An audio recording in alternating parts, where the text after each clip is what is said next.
మంది ఇంజనీర్లు కావచ్చు, నిష్ణాతులు కావచ్చు, వాళ్ళతో ఇంటరాక్ట్ అయ్యి మరి ఇంత గంభీరమైన సమస్య దీన్ని పరిష్కరించినటువంటి సోయి మాత్రం ఆయన లేకుండా పోవడం బాధ అనిపించిన అంశం కదా.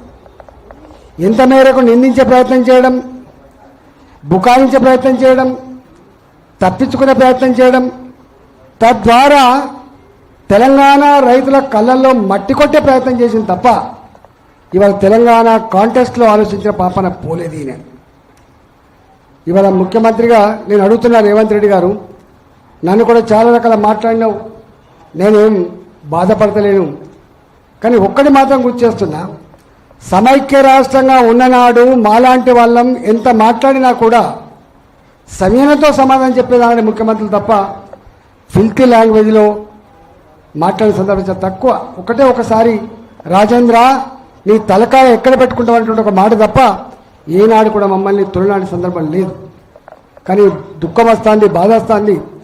14 ఏళ్ళు కాన్స్టాంట్గా తెలంగాణ కోసం కొట్లాడి రాష్ట్రాన్ని తెచ్చుకున్న తర్వాత ఇవాళ మన రాష్ట్ర ముఖ్యమంత్రులు ఇట్లాంటి భాష మాట్లాడడం అటువంటిది యావత్ తెలంగాణ ప్రజానికాన్ని కుంగదీస్తున్నటువంటి విషయం మీరు మర్చిపోకండి.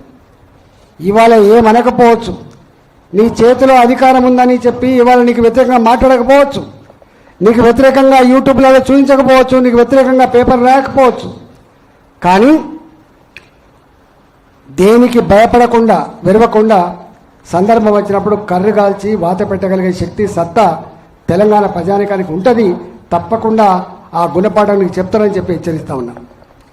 ఇవాళ సబ్జెక్టుకి వస్తే మేము ఏమంటున్నాం, ఎల్ నినో ఏదైతే వచ్చిందంటున్నారో ఇది భయంకరమైనటువంటి కరువు వచ్చేటువంటి ఆస్కారం ఉందని చెప్పి మనం మాత్రమే చెప్పట్లేదు.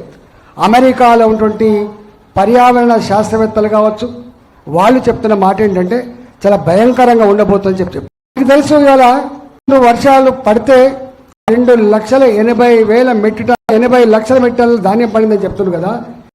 ఎక్కడ కూడా గుర్తలేదు. ఒకసారి పత్తి విత్తనాయి ఎండిపోయినాయి, మొలవాలని చెప్పి నువ్వు మాట్లాడతలేవు. నువ్వు మేము అన్నది ఆ మాట విని చెల్లించి పెట్టి ముఖ్యమంత్రి గారు అన్నాం, రాజకీయ గారు బ్రాడ్గా ఉండాలి. మీరు ముఖ్యమంత్రి, మీరు వాళ్ళ మీద వీళ్ళ మీద నెపం నెట్టి తప్పించుకునే ప్రయత్నం చేయకు. మీరు బోన్లో నిలబెడతా అనుకున్నదేమో కొద్ది మందిని, కానీ నువ్వు బోన్లో నిలబెడుతున్నది మాత్రం తెలంగాణ రైతాంగం నిలబెడతా ఉన్నావు, రేపు హైదరాబాద్ ప్రజానికాన్ని నిలబెడుతున్నావు అని చెప్పి నేను మాట్లాడినాను.